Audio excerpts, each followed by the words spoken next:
అందరికీ నమస్కారం. మీరు ఒక వార్తని ఇక్కడ ఈరోజు సాక్షి పేపర్లో అంటే అన్ని న్యూస్ పేపర్లో ఒక వార్త ప్రముఖంగా వచ్చింది. ఏదంటే సునీత వచ్చేస్తుంది, ఎట్టకేలకు ఐఎస్ఎస్ కు బయలుదేరిన space X dragon space craft. గత 9 నెలలుగా ఇంటర్నేషనల్ స్పేస్ సెంటర్లో చిక్కుకుపోయిన సునీత విలియమ్స్ మరియు విల్మోర్ అనే ఇద్దరు ఆస్ట్రోనాట్స్ ను తీసుకురావడానికి నాసా మరియు ఎలాన్ మస్క్ కు సంబంధించిన స్పేస్ ఎక్స్ ఈ రెండు కలిపి నిన్న అంటే శనివారం రోజు వాళ్ళొక క్రూ 10 మిషన్ అనే ప్రోగ్రామ్ ద్వారా వాళ్ళు ఒక రాకెట్ ను వీళ్ళని తీసుకురావడానికి నాసా సహకారంతో క్రూ 10 మిషన్ ను ప్రారంభించింది. అమెరికాలోని Canada John Kennedy Space Center ద్వారా వాళ్ళని తీసుకురావడానికి ఒక డ్రాగన్ స్పేస్ క్రాఫ్ట్ ను ఫాల్కన్ అనే రాకెట్ ద్వారా నింగికి పంపడం జరిగిందనమాట. సో గత 9 నెలలుగా అక్కడే అంతరిక్ష కేంద్రంలోనే చిక్కుకుపోయిన సునీత విలియమ్స్ మరియు విల్మోర్ వాళ్ళిద్దరూ సురక్షితంగా రావాలని, ఒకవేళ ఈ ప్రాజెక్ట్ సక్సెస్ఫుల్ అయితే, క్రూ 10 మిషన్ అనే ప్రాజెక్ట్ సక్సెస్ఫుల్ అయితే ఈ వారంలోనే వచ్చే అవకాశం ఉందన్నమాట. సో వీళ్ళు ఇంటర్నేషనల్ స్పేస్ సెంటర్ అని మీకు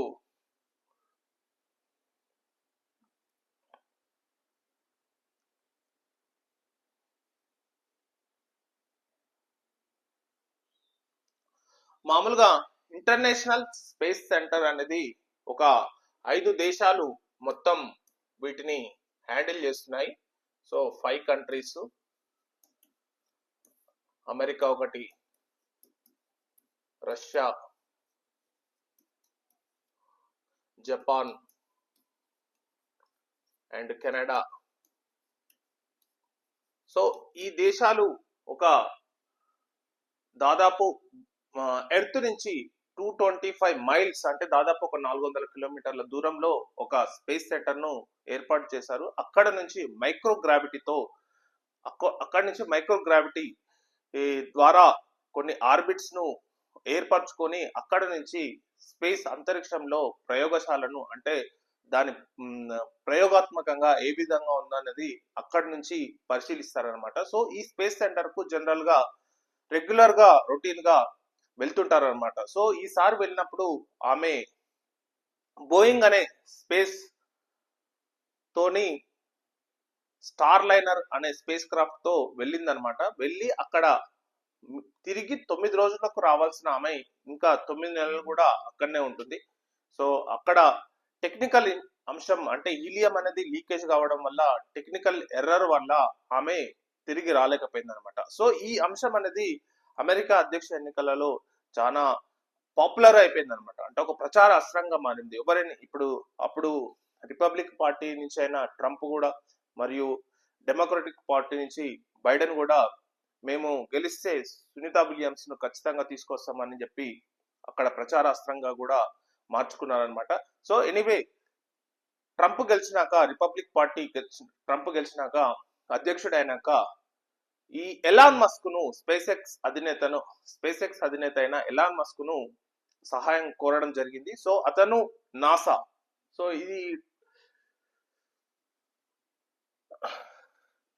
ఈ ప్రాజెక్ట్ పేరు క్రూ 10 మిషన్. ఈ ప్రాజెక్ట్ పేరు అంటే ఈ ప్రాజెక్ట్ లో మేజర్ గా వీళ్ళను తీసుకురావడం, సునీత విలియమ్స్ ను అండ్ విల్మోర్స్ ను తీసుకురావడం అనమాట. వాళ్ళు ఎక్కడ ఉన్నారంటే ఇంటర్నేషనల్ స్పేస్ సెంటర్ లో ఉన్నారు. దాదాపు 9 నెలలుగా అక్కడే ఉంటున్నారు అనమాట ప్రెసెంట్ గా. యాక్చువల్లీ వాళ్ళు 9 రోజులకు రావాల్సిన వాళ్ళు 9 నెలలుగా ప్రెసెంట్ గా అక్కడనే ఉంటున్నారు. సో ఈ క్రూ 10 మిషన్ లో ముఖ్యంగా నాసా మరియు స్పేస్ ఎక్స్. నాసా అంటే ఇప్పుడు అమెరికా యొక్క అంతరిక్ష కేంద్ర సంస్థ అనమాట. స్పేస్ ఎక్స్ అనేది ఇది private the. So Elon Musk నడిపిస్తున్నాడు. ఇది గవర్నమెంట్ ఆఫ్ అమెరికా నడిపిస్తుంది అనమాట, నాసా. సో వీళ్ళిద్దరు కలిసి ఈ ఈమెను తీసుకురావడానికి డ్రాగన్ డ్రాగన్ స్పేస్ క్రాఫ్ట్ ను పంపడం జరిగింది. ఇందులో ఎంతమంది ఉంటారంటే 4 వ్యోమగాములు అంటే ఆస్ట్రోనాట్స్ వెళ్తున్నారు అనమాట. వీళ్ళని తీసుకురావడానికి 4 ఆస్ట్రోనాట్స్ ఇప్పుడు ప్రెసెంట్ గా ఇందులో dragon space craft Falcon rocket ద్వారా పంపిస్తున్నారు అనమాట. ఫాల్కాన్ అనే రాకెట్ ద్వారా డ్రాగన్ అనే స్పేస్ క్రాఫ్ట్ ను 4 వ్యోమగాములతో ఈ ఇంటర్నేషనల్ స్పేస్ సెంటర్ కు నైట్ పంపించడం జరిగింది అనమాట. శనివారం రోజు అంటే నిన్న సాయంత్రం అనమాట. నిన్న 4:30కి వాళ్ళను పంపించడం జరిగింది. వాళ్ళు అక్కడికి రీచ్ అయిన తర్వాత ఇద్దరిని తీసుకొని వచ్చి ఇద్దరు అక్కడే ఉంటారు అనమాట. సో అట్లా ఉంటది అనమాట. అదొక చాలా కాంప్లికేటెడ్.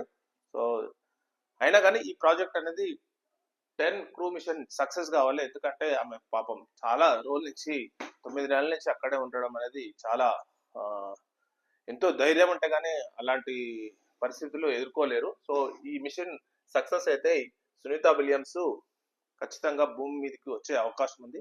ఆమె ఖచ్చితంగా భూమి మీదకి వచ్చి మరిన్ని పరిశోధనలు చేయాలని మనమందరం కోరుకున్నాం. So thank you very much.